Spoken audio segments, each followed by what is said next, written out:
চিন্তা করেন তো, কথার সাথে বলতো জামাত শিবির, কথার সাথে বলতো জামাত বিএনপি, একসাথেই তো আমরা। আমার হাতে তো এখনো রক্তের দাগ নিয়ে লেগে আছে। এই মতিঝিলে 19 দিন ছিলাম রিমান্ডের মধ্যে। কেন আমরা ছোট করার চেষ্টা করতেছি? আর কত যুদ্ধ, আর কত তর্ক, আর কত বিতর্ক, আর কত ছোট করা। এই সংসদটাকে আসুন না সকলে মিলে, সকলের সংসদ, আকাঙ্ক্ষার সংসদ, বাংলাদেশের 16 কোটি 17 কোটি মানুষ যে সংসদ চায়।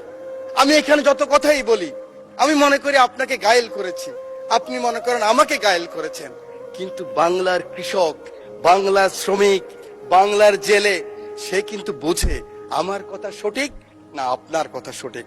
পরের জন্য যুদ্ধ করেছি অনেক, এবার তোমার আর আমার যুদ্ধ। যদি বলো এত যুদ্ধ করে কি পেয়েছি? তিউনিসিয়ায় পেয়েছি জয়, উগান্ডায় পেয়েছি জনগণের ভালোবাসা, আর প্রতিবেশী বার্মায় পেলাম ঘরে ফেরার তাগাদা। আমি যেন সেই বাতিওয়ালা যে পথ্য পথ্য রাস্তায় বাতি জ্বালিয়ে ফিরি, অথচ যার নিজের ঘরে জমে থাকে দুঃস্ব অন্ধকার। এই অন্ধকার আমরা কাটাতে চাই, এই অমনুষ্য থেকে বের হতে চাই। আমার হাতে তো এখনো রক্তের দাগ নিয়ে লেগে আছে। এই মতিঝিলে 19 দিন ছিলাম রিমান্ডের মধ্যে।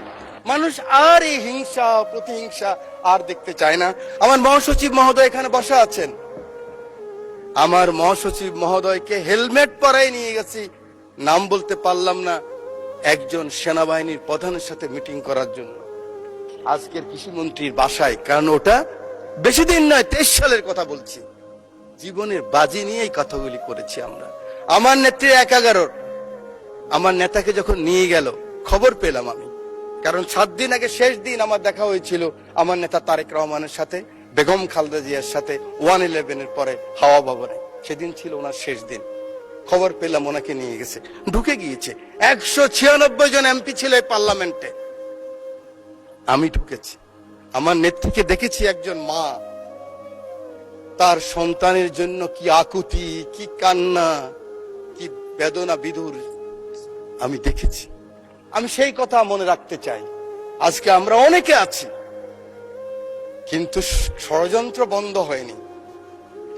জাতীয়তাবাদী নেতাদের বেঁচে থাকতে হলে অনেক যুদ্ধ করতে হয়, ঐক্যবদ্ধ থাকতে হয়। আমরা সকলে আসুন একমত হই। আগামী দিনে যে চ্যালেঞ্জ আসবে, এই জাতীয়বাদী শক্তির বিরুদ্ধে আবার যে ষড়যন্ত্র আসবে, সেদিন কারাই প্রধানমন্ত্রীর জন্য জীবনের বাজি রাখতে পারবেন, বাংলাদেশের জন্য বাজি রাখতে পারবেন, সেরকম যদি একটা শক্তি সাহস থাকে, তখনই হবে সবার আগে বাংলাদেশ। তখনই হবে দিল্লি নয়, পিন্ডি নয়, অন্য কোন দেশ নয়। চিন্তা করেন তো, কথার সাথে বলতো জামাত শিবির, কথার সাথে বলতো জামাত বিএনপি, একসাথেই তো আমরা। আমার হাতে তো এখনো রক্তের দাগ নিয়ে লেগে আছে।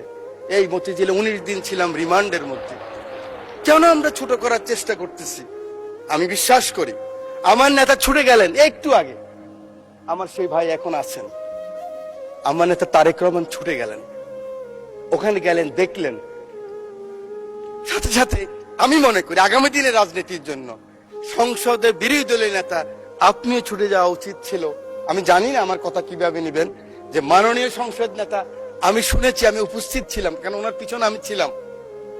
আপনি গিয়েছেন, উনি বলেছেন আপনার কিছু প্রয়োজন লাগলেও আমাকে বলবেন।